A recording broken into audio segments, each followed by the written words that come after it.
The world is seeing something that looks terrible, and it's being done in my name. And I don't know what to do. But the war began on October 7th. No, it didn't. Yes, it did.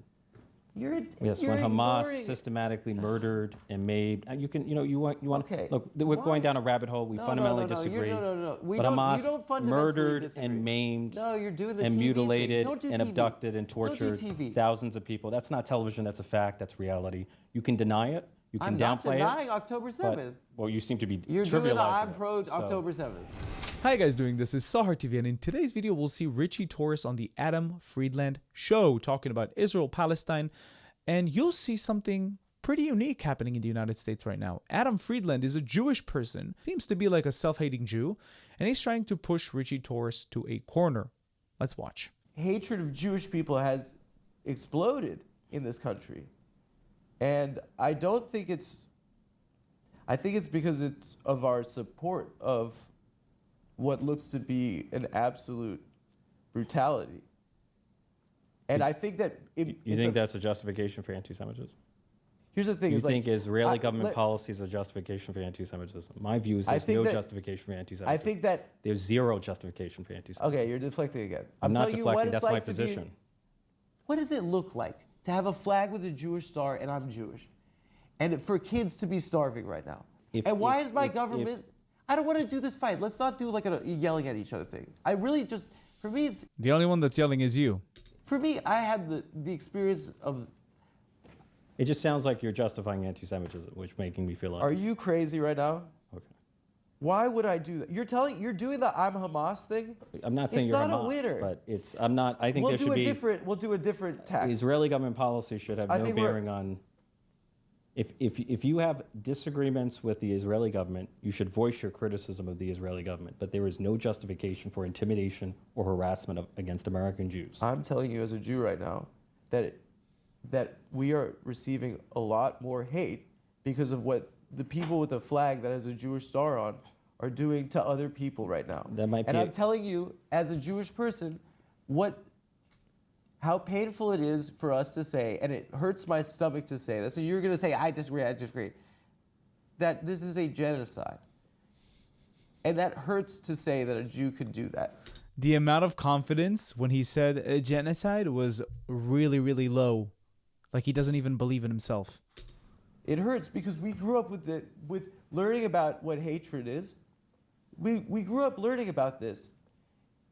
And the same year the state of Israel was established, in 1948, the world saw the Holocaust, and they established standards for what a genocide is. It was the same year. And the world said that this shouldn't be a thing that happens. You know? And I just wonder, like, it doesn't make sense to me, I don't know, it doesn't track to me why there's this fixation with kids at a school and two examples of people at a restaurant that there was banging. Two examples. I mean, there are surveys on it. Read the EDL surveys on it. Because it's hard for me to talk about this in public because you're being a dick. That's mean. No, I'm not being mean. I'm just clear it's an emotional topic. All right, I'll share with you what happened. I'm not. I lived there. I don't intend to be mean. So.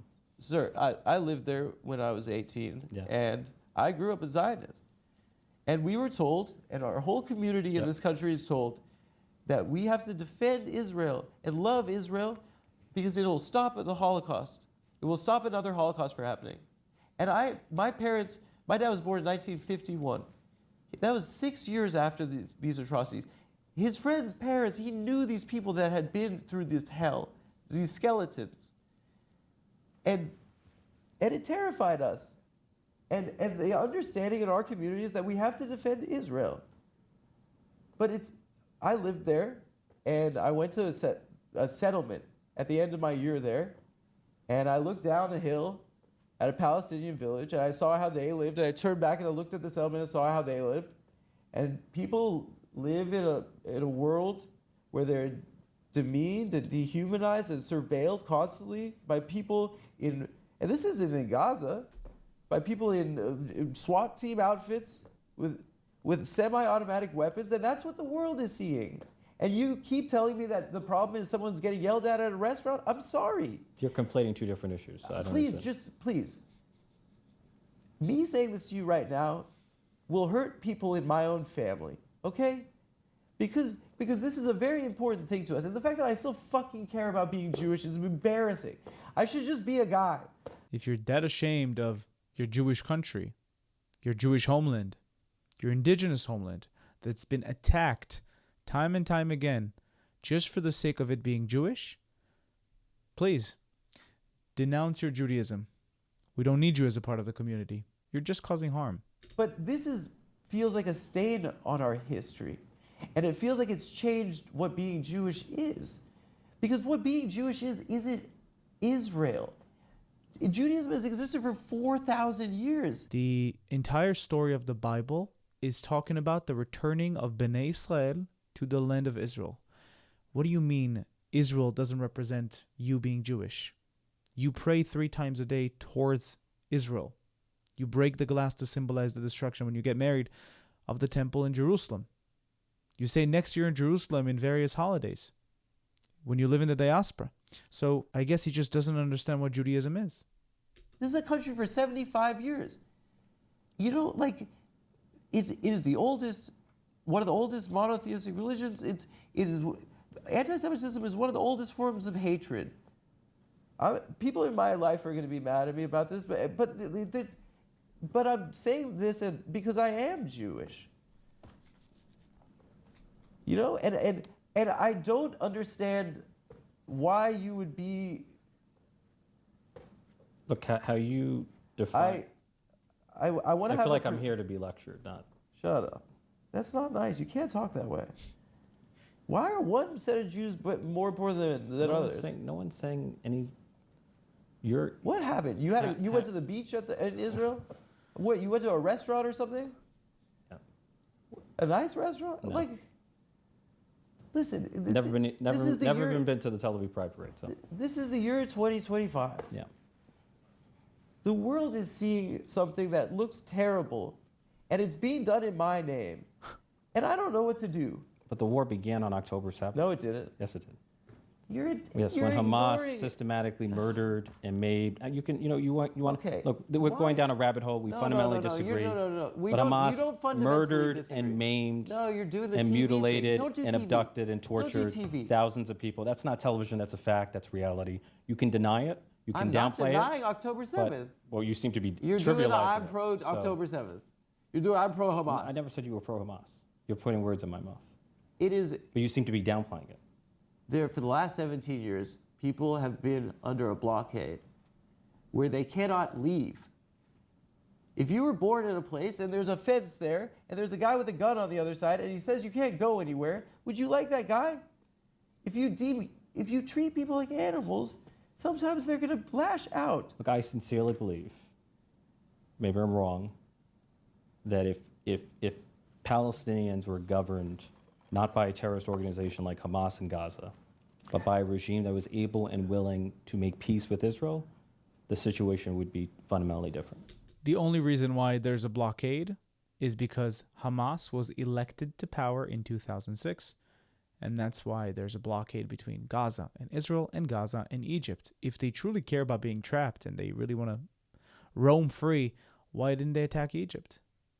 Egypt had a stronger fence with Gaza. People had to pay a lot of money to leave through Egypt, $10,000, while Israel allowed 15,000 to 20,000 employees to cross freely and work in Israel with an amazing pay. So why did they choose to attack the Jewish state from one side and not the Egyptian Muslim state from the other side?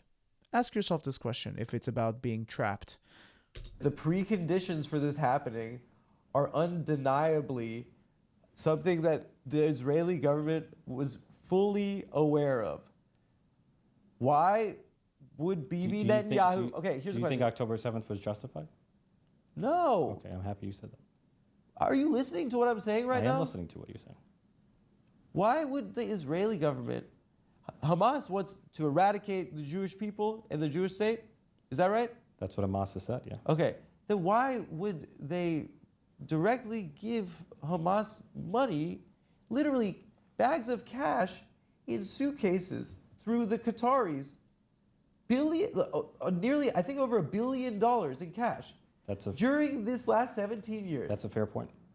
It's a great question. It's not a fair point because Israel didn't give Hamas money. They were supposed to transfer money from Qatar for humanitarian purposes in Gaza, but Hamas abused this funding that was supposed to be used for humanitarian purposes and used it to build a terror network inside Gaza. Not a fair point at all. But then if we would have blocked this money, you would have said, hey, Israel is stopping money from flowing in. Look at that. They're trying to commit a genocide. That's what you always say. So it's not a fair point. Question. If one of those kids at Columbia wrote a $5 check to Hamas, you'd say send them to Gitmo for being a terrorist. It's a fair point. Does that make Benjamin Netanyahu a terrorist? He's supporting terror. The United States, it seems to me, the United States and Israel could have shut off the spigot and did not do so. I don't know why, but that was a failure. There's no question. The United States also provided funds to the Palestinian Authority in Gaza. Am I wrong? The international community was supporting Gaza. So does that mean that they support terrorism? No, they were trying to do it for humanitarian purposes, but the leaders in Gaza abused the funds. I think that what I see is the reason why our government provides $25 billion to something that looks this horrific to people. I think is the same reason. I think it makes it look like that the Jews control the government, but really what it is the more boring answer. It's the reason why the government and you guys don't get shit done. It's the reason why Sandy Hook could happen. You guys can't do gun reform. It's because why can't we do gun reform? Because special interest groups can buy influence in our government. Well, which political party is against gun reform? The NRA has the power. It's the Republican Party. We allow our government to be flooded with cash and money, and what's scary to me is that it looks that people are starting to question the Holocaust ever happening. How could Jews? Maybe they invented the Holocaust. You're blaming Israel for Holocaust denial? I'm blaming our government for supporting a genocide. But it is unfathomable in my heart, and it breaks my heart that we could be capable of it. I think we should move on. Why is that? We just fundamentally disagree. So I don't think that. I think I'm talking to you like a. You talk to him like a crybaby, like a spoiled little brat. That's what you talk to him like. About where I come from and that it feels different, and maybe I have a different perspective. You have a different perspective. But I know people who have a perspective that's different from yours. And yeah. With a much smaller platform than you. I'm not. I hate this conversation. I know. You know, I have it with my family. You know, it's not something, and I love my family. If it were up to me, we would not be having this because we're speaking a foreign language. My family grew up in South Africa, right? We were like Jews from Eastern Europe that literally we thought we were going to Ellis Island. Mm-hmm. My grandma, all the grannies stayed. And my parents' whole generation of South African Jews left. And when I was a kid, like growing up, I used to write all my who's my hero essays on Nelson Mandela. And he was like a hero of mine, right? And he was also, in prison, and for terrorism too. I don't want to get it. You're gonna go Hamas is what I don't want. I'm not debating Hamas is good. He was called that, and he went to my synagogue after he got out of prison, Madiba, and he spoke to like all the grandmas who like were still there. They didn't have to fucking move because black people could vote. And he said, "Tell your kids to come back because we need them to build our country." I don't know. I think that I don't see what's wrong with people being afforded the right to vote. Do you think that's what Hamas means when it says free Palestine from the river to the sea? To me, it seems like maybe if there's a recognition that people were cleared off their land in 1948. But there are those who only want a Jewish state, and there are those who only want a Palestinian state. Then they could fuck off. And we should be advocating for the coexistence Jewish state and a Palestinian state. Why can't I continue to believe the two-state solution ultimately is the inevitable path forward. It's stupid. I disagree. It's not the inevitable path forward. I disagree with the two-state solution. They never had an intention to have another state because time and time again they kept refusing. What they want is min maye el maye Palestine Arabiyya, nothing to do with the Jewish people. They want to be a supremacy of Muslims living here, controlling and dominating the Jewish people. Those who came here after 1948 have to leave, and those who were here before can stay under the wing of Islam. Not acceptable at all. There were 1,000 Jews who were murdered before the establishment of Israel, like a half a century before the establishment of Israel. 1,000 Jews. Yeah, they were killing each other, Jews and Palestinians. Yeah, the Hebron massacre. It doesn't make sense to me. This in 2025. The only point was there was violence against Jews before the establishment of the state of Israel. It has nothing to do with the establishment of the state of Israel. It has to do with the fact that the Jews lived on this land and the Muslim folks didn't like them. Safed looting, 1834. In Morocco, Muslims killed Jews. In Iraq, Muslims killed Jews. In Syria, Muslims killed Jews. Before Israel was an idea. We had many massacres and pogroms against Jews all around the world committed by Muslims and also by Christians.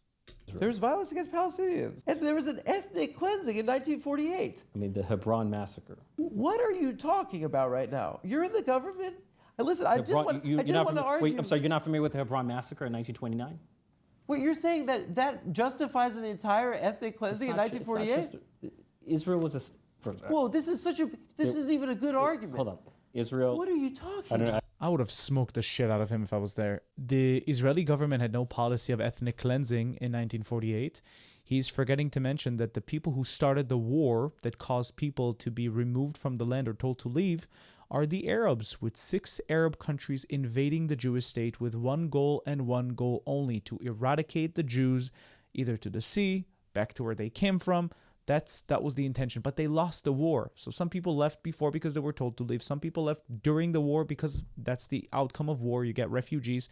But Israel actually 40 years later brought back 152,000 refugees back into Israel to reunite families. So it's so weird that ethnic cleansing leads the country ethnically cleansing to bring back people to live there. 152,000 people. I hate this type of mentality of, having to apologize for what Israel is doing. I'm a Jew, and I feel like it's hurting me. It's pathetic. It's weak. It's a Jewish person with trembling knees. And if I would have been on this podcast, I would have smoked the crap out of him. Disgusting accusations. And I can tell exactly what books this guy has been reading. Probably The Ethnic Cleansing by Ilan Pappé of Palestine, or the books of Rashid Khalidi, The 100-Year War. Same books. Talk about the same things, but there's other books. It's called cherry picking. There's other books who debunk the claims written in those books. So read those books and then read those books and make up your mind. Because reading only one source will not get you to the truth. Capiche? If you'd like to watch more of my stuff, please check out my channel down below. If you like what you see, don't forget to subscribe to the YouTube channel and hit that notification button so you can be notified every time I upload new content. If you'd like to support me and the channel financially, you can do that using Buy Me Coffee or Patreon down in the links below. Also, we now have a Discord that you can join down in the link below. And now you can become a YouTube member and enjoy specific YouTube perks. Thank you for watching. I'll see you in the next video.